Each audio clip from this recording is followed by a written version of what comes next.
Welcome to the Saul's Newsstand News Review for September 21st, 2018. This update is brought to you by the 60 Plus Association and the American Association of Senior Citizens. For more information, visit 60plus.org. If you want to go in-depth with the articles discussed in this video, there are links in the description below. Reuters reports Medicare supplement plans are changing. What you need to know. The article published on September 19th states, if you are buying a Medicare supplemental policy in the United States, make sure you choose your insurance carefully over the next few months. At the end of 2019, the doors will close on Plan F, which is considered the Cadillac plan of supplemental insurance policies known as Medigap. Designed for people who do not like healthcare cost surprises, it is the most popular of supplemental plans used to pay for services that Medicare does not cover. But unless prices increase significantly, the existing Plan G may be a better deal. Insurance experts expect Plan G to become the new draw for people wanting the most coverage without surprises. Plan G is currently identical to Plan F, except for the $183 deductible participants must pay at the beginning of the year. Buying G is a no-brainer, said Jeff Goldman, an insurance agent at GM Goldman & Associates in Illinois. You save about $350 a year on premiums, so it makes no sense to buy F to cover the $183 deductible. Experts are not sure what will happen to costs once insurance companies see the effects of Medicare changes that are scheduled to occur in 2020. Some expect Plan G rates to jump because under Medicare rules, the plan must accept new enrollees regardless of health conditions. You can read more about this by clicking on the link in the description below.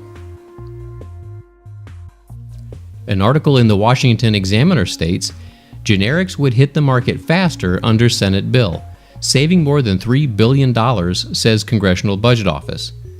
Lower-priced drugs would hit the market faster under a bipartisan bill awaiting a vote in the Senate, according to a score released Wednesday by the Congressional Budget Office and the Joint Committee on Taxation. CBO expects that the bill's provisions would allow generic drugs to enter the market earlier, on average, than they would under current law, authors of the report concluded.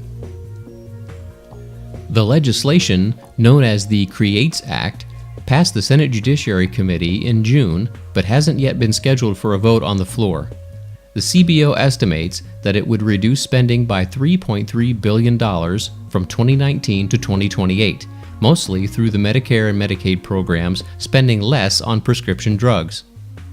When generic drugs are delayed from getting to market, brand-name companies can continue selling drugs at a higher price.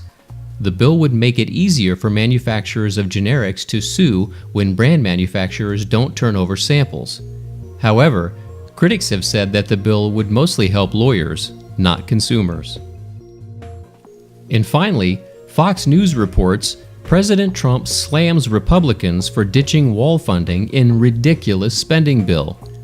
President Trump blasted Republicans on Thursday for not including funding for the southern border wall in what he described as a ridiculous spending bill passed by the Senate this week. The Senate approved an $854 billion bill on Tuesday that funds the military and other civilian agencies for the next year.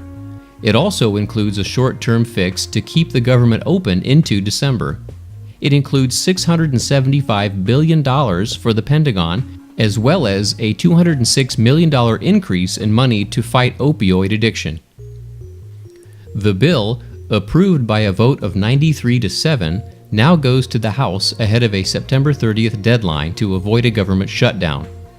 But Republican congressional leaders have said that they would prefer to tackle the border wall after the midterms in November. The appropriations for the Department of Homeland Security will be handled after December 7th, where the money for the wall would be set.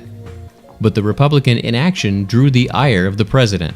On Thursday, he fired off a tweet saying, "I want to know where is the money for border security and the wall in this ridiculous spending bill? And where will it come from after the midterms? Dems are obstructing law enforcement and border security. Republicans must finally get tough." And that concludes your Saul's Newsstand News Review for September 21st, 2018. For more political news faster, visit saulsnews.com.